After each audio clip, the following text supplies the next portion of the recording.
ओम श्री गणेशाय नमः. आज आम्ही श्रीमद भगवद गीता जी भगवान श्रीकृष्णाच्या मुखारविंदातून म्हटली गेलेली आहे, त्या गीतेचा एक श्लोक घेऊन त्याचा मराठीमध्ये अनुवाद करणार आहोत. तर तो आपण सुरू करणार आहोत.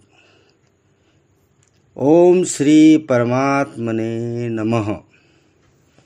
श्रीमद् भगवद गीता अथ प्रथमोऽध्याय. धृतराष्ट्र उवाच. धर्मक्षेत्रे कुरुक्षेत्रे समवेतायुत्सव मामका पांडवाच किम कुर्वत संजय. धृतराष्ट्र म्हणाला, हे संजया, धर्मभूमी असलेल्या कुरुक्षेत्रात युद्धाच्या इच्छेने एकत्र जमलेल्या माझ्या आणि पांडूच्या मुलांनी काय केले ते मला सविस्तर सांगा. संजय उवाच.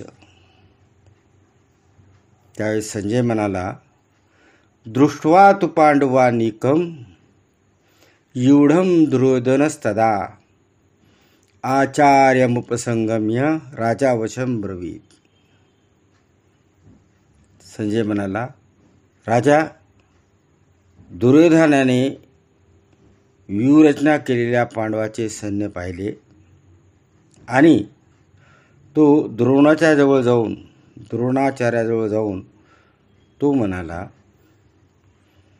पश्चेताम पांडुपुत्राणाम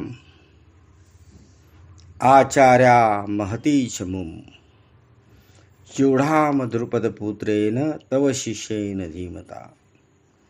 अहो आचार्य, तुमच्या बुद्धिमान शिष्याने द्रुपदपुत्र दुष्टदुम्नाने व्यूहरचना करून उभी केलेली ही पांडुपुत्राची प्रचंड सेना पहा. अत्र शूरा महेशाश्वास भीमार्जुन समायुधी युधानो विराटच द्रुपदच महारथा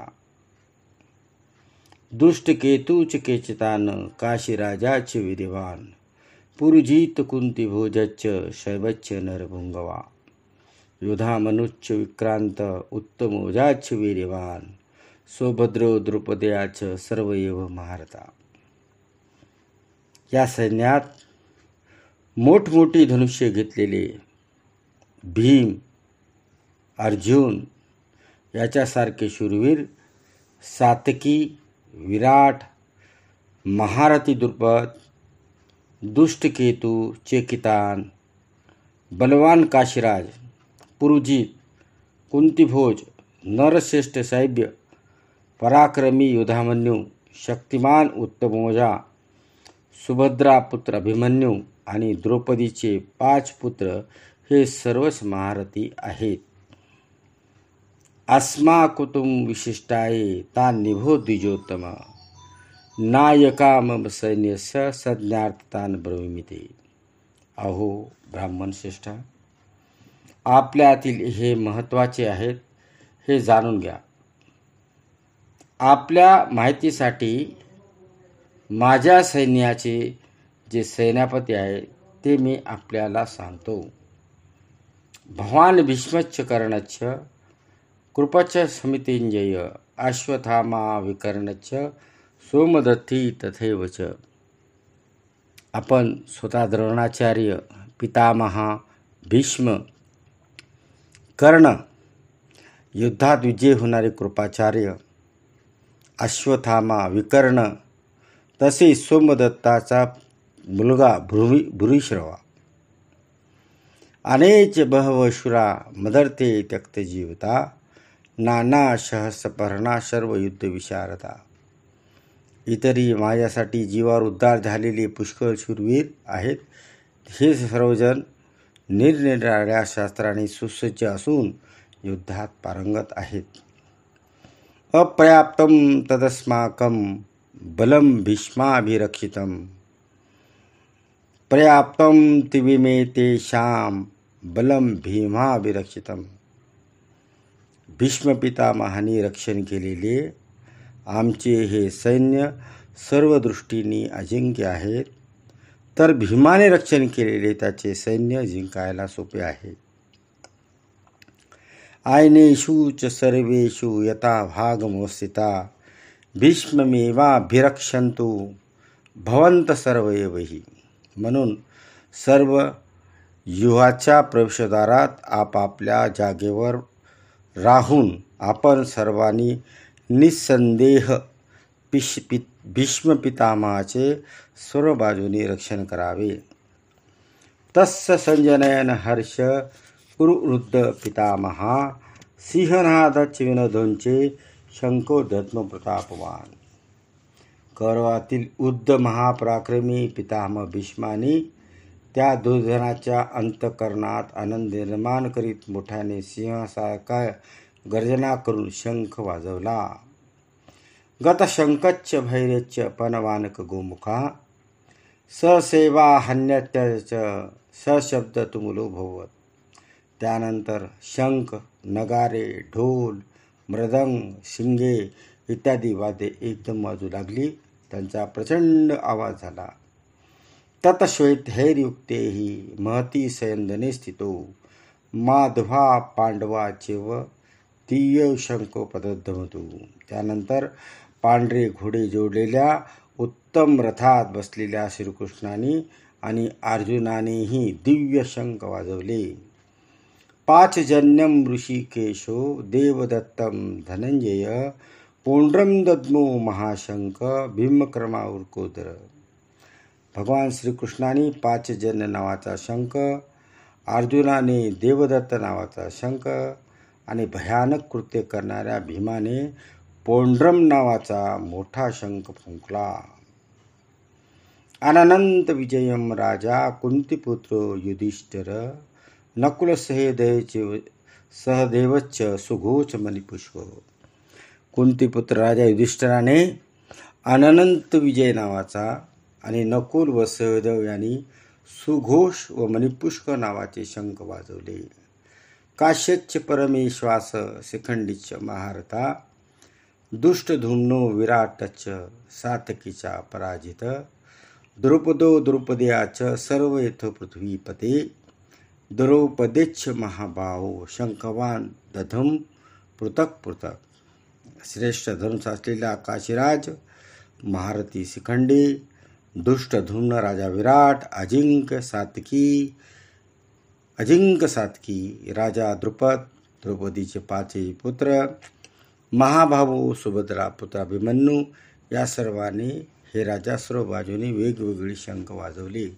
सघोचू धातराष्ट्राना हृदयाने विदारयित नभच्च पृथ्वींचे व तुमुल वेणुनादन. आणि त्या भयानक आवाजाने आकाश व पृथ्वीला दुमदुमदुमीन टाकीत कौरवाची आता आपल्या पक्षातील लोकाची छाती धडधडू लागली.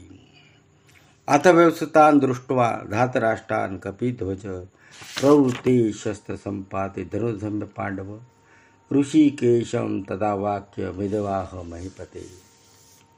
अर्जुन वाच सेनयोरुभयोर्मध्ये रथस्थापयमेच्युत.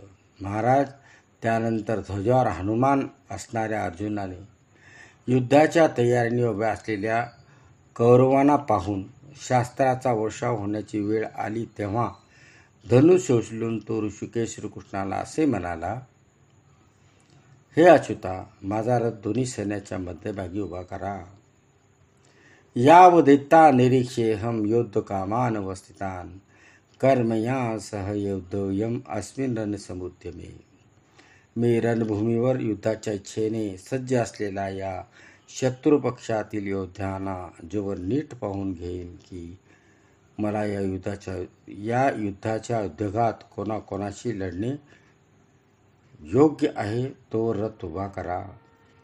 यवस्वाना नवेक्षेहम य एतेत्र समागता धातराष्ट्रा दुर्बुद्धे युद्धप्रिय चिकित्सवा. दुष्टबुद्धी दुर्योधनाने युद्धात प्रिय करू इच्छिणारे जे हे राजे या सैन्यात आले आहेत त्या योद्ध्यांना मी संजय उवाच एव मुक्तो ऋषिकेश गुडाकेशेन भारत सेनयोरुभयोर्मध्ये रथस्थापयतात उच्यमात् भीष्मद्रोण प्रमुखतश्च सर्वेश्च महिषिताम् उवाच पार्थ पच्येतान् समवेतान् कुरुनिती. धृतराष्ट्र महाराज अर्जुनाने असे सांगितल्यावर श्रीकृष्णाने दोन्ही सैन्याच्या मध्यभागी भीष्म द्रोणाचार्य व इतर सर्व राजासमोर उत्तम रथ उभा करून म्हटले, हे पार्था, युद्धासाठी जमलेल्या या कौरवांना पहा. तत्रा पश्यांसितान पात्र पितृरथ पितामहान आचार्यान मातुरान भातॄन पुत्रान पौत्रान सखीं तथा स्वस्वसुरान सुहृदश्चैव सेनयोरुभयोरपि. त्यानंतर कुंतीपुत्र अर्जुनाने त्या दोन्ही सैन्यामध्ये असलेल्या काका, आजी, पंजे, गुरु, मामा, भाऊ, मुलगे, नातू, मित्र, सासरे आणि हितचिंतक यांना पाहिले. तान समीक्षच कोणते सर्वांना बंधून व्यवस्थितान कृपया प्रया विष्टो शिदिंतथिं ब्रवीत. तेथे असलेल्या त्या सर्व बांधवांना पाहून अत्यंत करुणेने व्याप्त असलेल्या कुंतीपुत्र अर्जुन शोकाकुल होऊन असे म्हणाला.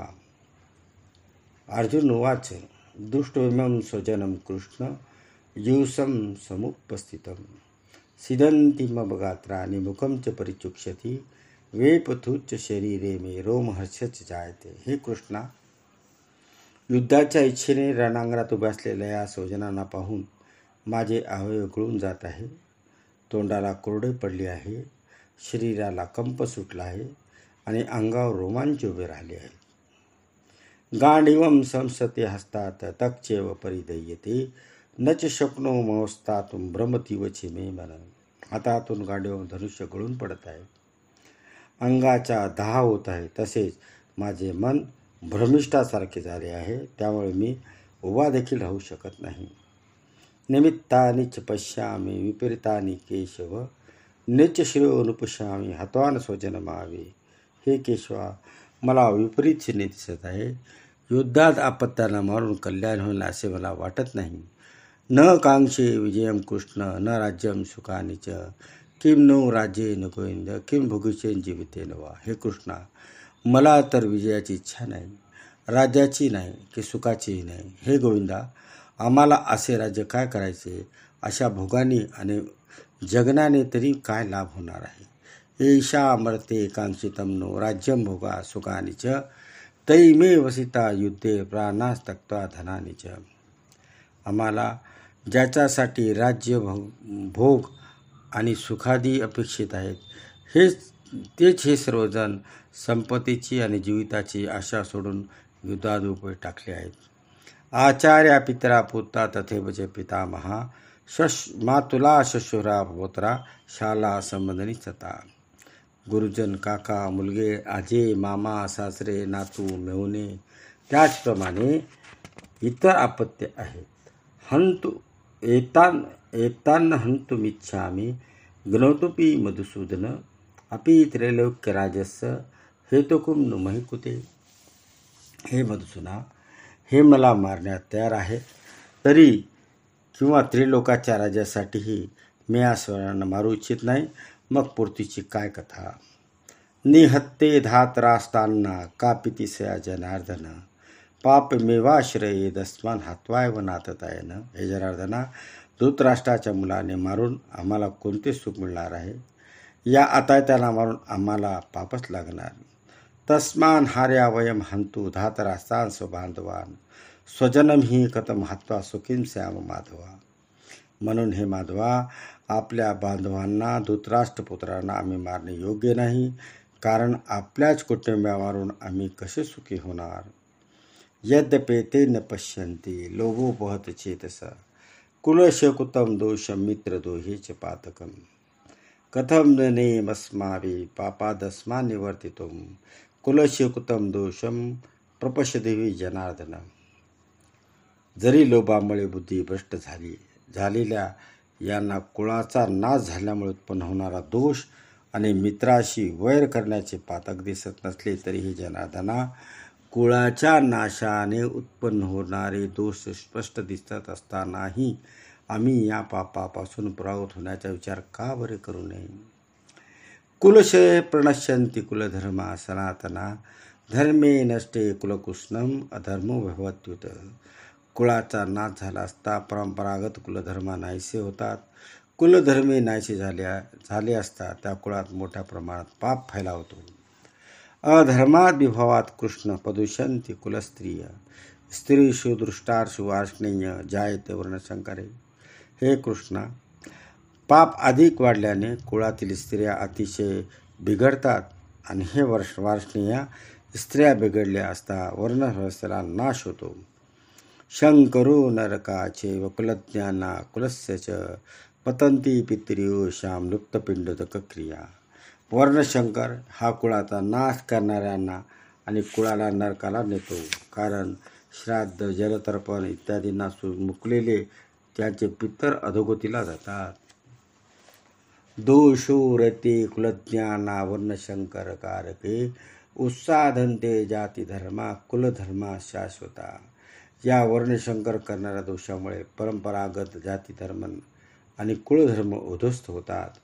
उत्सनु कुलधर्मानां मनुष्यानां च जनार्दन नरके नियतम वासो भवतीत्यन शुशुणो. हे जनार्दना, ज्याचे कुलधर्म नाशी झाले आहेत अशा माणसांना अनिश्चित काळापर्यंत नरकात पडावे लागते असे आम्ही ऐकत आलो आहोत. अहो भत मत पापम कर्तुम व्यवस्थिता वयम यद राज्यसुखलोभेन हंतु स्वजनमुद्यता. अरे रे, किती खेदाची गोष्ट आहे. आम्ही बुद्धिमान असून राज्य आणि सुख याच्या लोभाने कुटुंबियांना ठार मारायला तयार झालो. हे केवढे मोठे पाप करायला उद्युक्त झालो अरे. यदि माम प्रतिकारम अशास्त्रम शास्त्र प्राणीय धातराष्ट्राने हन्युस तन्मे क्षेमतर भवेत. जरी शास्त्ररहित व प्रतिकार न करणाऱ्या मला हातात शास्त्र घेतलेल्या दूतपृष्ठाने रणांगात ठार मारले तरी ते मला अधिक कल्याणकारक ठरेल. संजय उवाच. एव मुक्त्वा अर्जुन सांख्ये रतोस्तप उपासिते विश्वस्वचे शाचरम चापम शोक संविघ्नर मानस. संजय म्हणाला, रणांगणावर दुःखाने उद्विग्न मन झालेला अर्जुन एवढे बोलून बाणासह धनुष्य टाकून देऊन रथाच्या मागील भागात जाऊन बसला. ओम तत्सदती.